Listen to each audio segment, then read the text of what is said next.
I think a lot of people don't have confidence in a meeting setting. I know that I didn't until a couple years ago, and I've been working for now 4 years. So I think that like it's not something that's taught. It's not something that there's a class on, that there's a class on how to be confident in a meeting, how to talk in a meeting, how to walk into a meeting, how to present yourself, how to present. Like, these aren't things that are taught. These are things you have to learn on your own through your own personal experiences, through doing them, through action, through having to do them again and again, and to learn through those moments and those times. And I learned just about everything I know now about how to conduct myself in a meeting setting from my most recent boss. And in the first few meetings I had with her, I learned so much just by watching her, and in a non-creepy way, but in a way in which that like she is so much more seasoned than me. She has so much more experience than me. She has 30 to 40. I don't want to like age her if she's listening to this. Hi, if you are.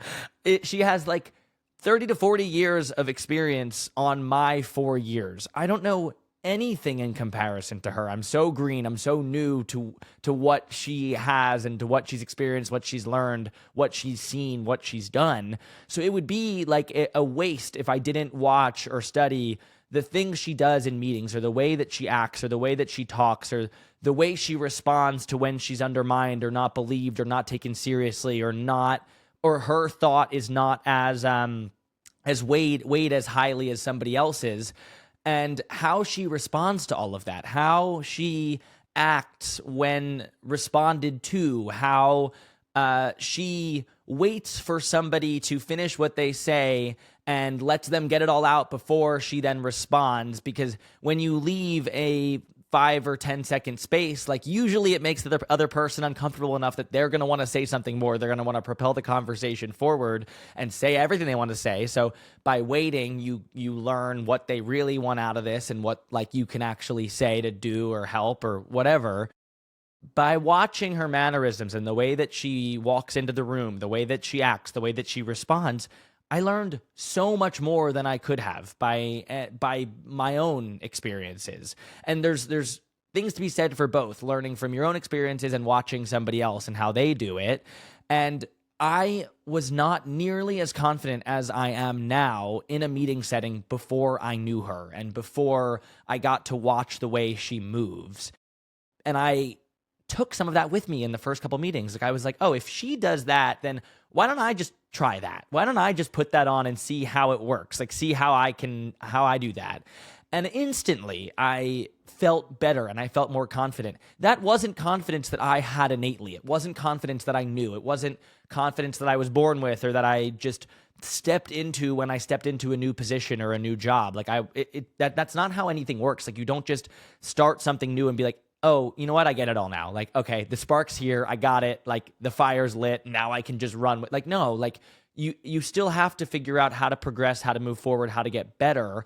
And by borrowing her confidence, by putting on that like hat of like, okay, I'm going to try and do what she did and see if it works, I instantly felt more confident. And then I learned by each time through now my own experiences. Like, I didn't have that starting place of confidence. So I borrowed her confidence. I think that's a really good example that can be universally applied to everybody, because everybody has a meeting that they're going to be anxious for, that they're going to be nervous for, that they don't know enough about, they don't know how to conduct themselves in. And I think by watching somebody who has been in it, who has done it, who is good at it, by like bunny ears good at it, you know what I mean? Like somebody who's experienced, somebody who's been in the industry and has more knowledge than you do, by watching the way they act, the way they move, and borrowing some of that, because we don't have that. We don't have it. So by borrowing that and putting it on, 2 years later, I now feel like that is my own confidence. I don't feel like I'm borrowing it anymore. I don't feel like this is something that I have to actively do. Like, it is just how I do. It is just how I am now.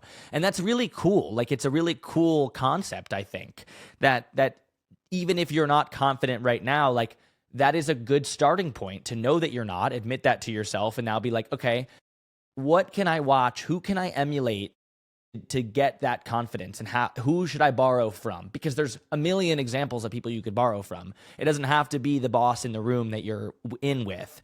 It could be Steve Jobs. It could be like somebody giving a TED talk. It could be a confidence expert. It could be anybody, but borrowing something that you've learned from that person or something you've seen from that person